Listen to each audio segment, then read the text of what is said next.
1st, 1972, I assumed the pastorate in Sugar Grove, Illinois, a neat little town. We were living on the main street. Sinclair Lewis had written a book called The Main Street, and I read the book, and boy, I understood the main street. One of the first experiences we had, I was coming in one evening, I guess in about the second or third month, and about to go into my house, and this man walked up to me. I didn't know the man, and he says, "You're Reverend Harper," and I said, "Yeah." He said, "I'm Bob Swartz." Well, when he mentioned his name, I knew that his wife had recently become a Christian through the Christian Women's Club, and he said, "I need to ask you a question." And I said, "Okay." He said, "If I become a Christian, do I have to quit drinking beer?" And I said, well, and I've always made the habit, if I don't have an immediate answer, I'm going to pray right quick under my breath, "Lord, give me wisdom." And immediately the Lord gave me an idea. I said, "Bob, you see that maple tree?" And the little town was named after the maple trees. And I said, "See that tree right there?" And he said, "Yeah." I said, "This fall, every leaf is going to fall off that tree." And I said, "You know, in a Christian's life, there's going to be a lot of dead leaves that are going to have to fall off." And I said, there are different leaves in each of our lives that God's going to touch at different times, and they're going to fall off. I said, "To answer your question, no. You can be a Christian and drink beer, as far as I know." So I went to my house, and he headed home. 2 weeks later, he called everybody he knew. He made a grand deal out of this. He called them to his house, set them down, and he says, "I want you to know I have become a Christian and I no longer drink beer." I thought, well, what do you know? That was the beginning of the way God began to work in that community. Different ways he was bringing people to the Lord.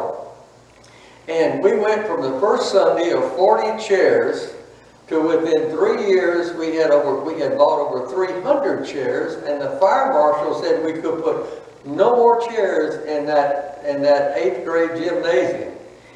Well, there were a couple reasons for that. One, we had one of the original couples worked real closely with Campus Crusade. And they immediately shared and taught others in the congregation how to share their faith. How to simply take the 4 spiritual laws and to go out among the friends and relatives and workmates and other things and share their faith. Well, as they shared their faith, they brought them to church. And you know, sheep were supposed to reproduce. It's not the pastor, it's the sheep. And so they started bringing them in, and the church started growing. Well, you know, Jesus had his followers immediately. He had John and Andrew and Peter and James and Bartholomew, but those were not disciples. They were converts. They were believers. It took a period of time to make disciples. Leslie Flynn, or maybe it was Dawson Trotman, wrote a little book that says, "Christians are born, but disciples are made." And that means it takes time. You've got to spend time with people because they don't know how to walk with the Lord, so you've got to teach them a devotional life, a prayer life, a witness life. But they also bring to the table all of their personal problems. They'll have marriage problems, they'll have children problems, they'll have in-law problems, they'll have mother-in-law problems, they'll have all kinds of problems. And they want Christian help. So I established a Tuesday morning, Wednesday morning, Thursday morning, 5:30 in the morning. I would meet with men that were new in the Lord, and we would begin to deal with their walk with the Lord and all. Well, pretty soon I had more men than I had time. So I went to a little restaurant there in town. I knew the lady, and I said, "I'm going to ask you to do something." She said, "What's that?" I said, "On Wednesday morning, would you open up 45 minutes early, not your restaurant, but to let me bring men in and we sit down and have coffee so I can do a period of instruction on these men and their time in the Lord?" And she said, "Yeah, I think I can do that." I said, "Now, I promise you, some of them will buy breakfast when you turn the light on." And so she said, "All right." I went to the other 2 pastors in town. One of them was a mainline pastor, and I told him about this. He said, "Oh, we don't do stuff like that." And I said, "Okay." But I went to a Pentecostal pastor, and he said, "Oh, that sounds great." I said, "Well, now, there's one caution here. We're not going to bring our doctrine to this meeting." I said, "I'll leave my doctrine, you leave your doctrine. You control your boys, I'll control my boys." And I said, once we cross the line there, dealing with the doctrines that are controversy, I said, we're going to kill this thing. So we lifted up Jesus, and we had prayer and the Word, and that went for 3 years. And we saw a lot of men develop in the Lord. There was a couple other things that happened that were interesting. One night, my wife and I were having dinner with a couple in the church, and I noticed on the card table they had this stack of blue cards. And I said, what is that? And he said, oh, we have a side job. We work for the Northern Illinois Gas Company. And I said, well, what do you do? He says, they've hired us to go around and read all the meters in town. And he says, then we figure out how much gas is, and we send them their cards, and they send their money to the Northern Illinois.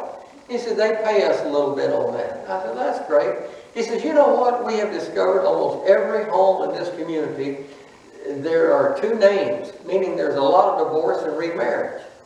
I said, huh. So I prayed about that for a few days, and I said, you know, I've heard the axiom, scratch people where they're itching.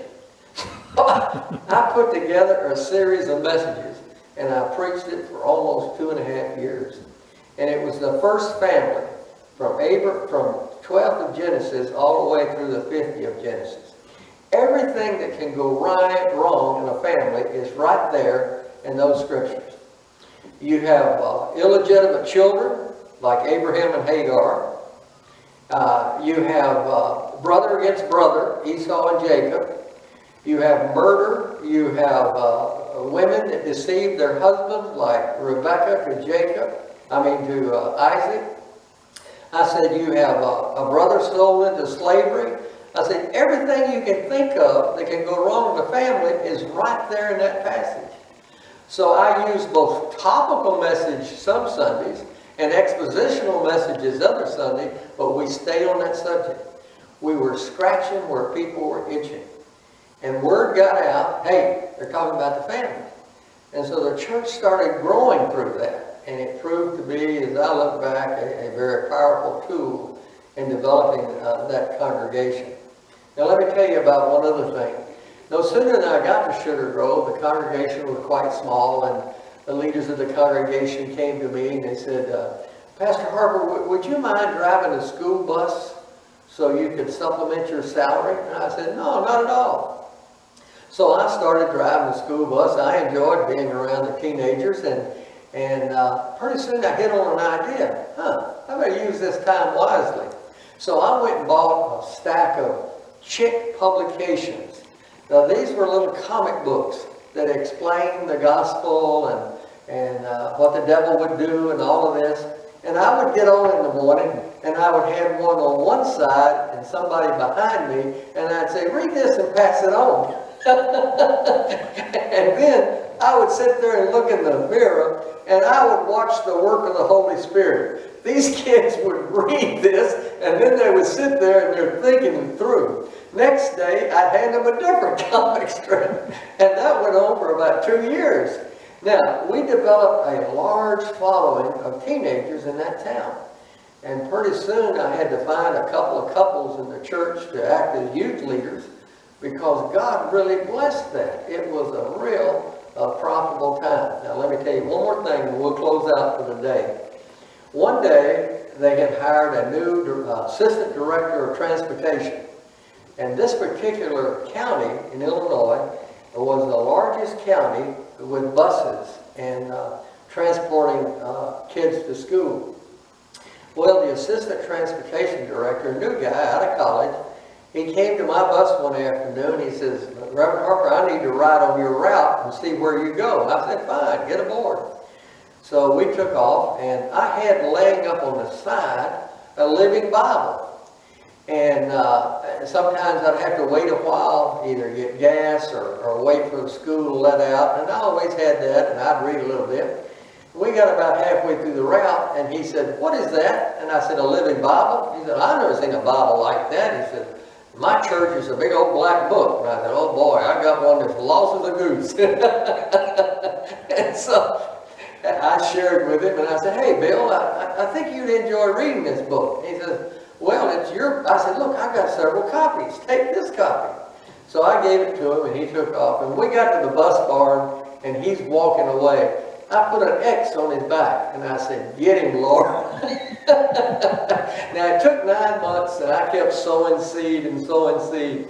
And finally, on Good Friday, 1973, he's sitting at my table eating some ribs that I had just taken off the pit. And I said, "Bill, aren't you about ready to accept the Lord?" And he laid the rib down, and he says, "I am." And he prayed the sinner's prayer and accepted the Lord at that time. And this fella for 40 years has called me every Good Friday and thanked me for bringing him into the kingdom. Now, this is Jim Harper. This is a memoir. I'll be back with you again next week.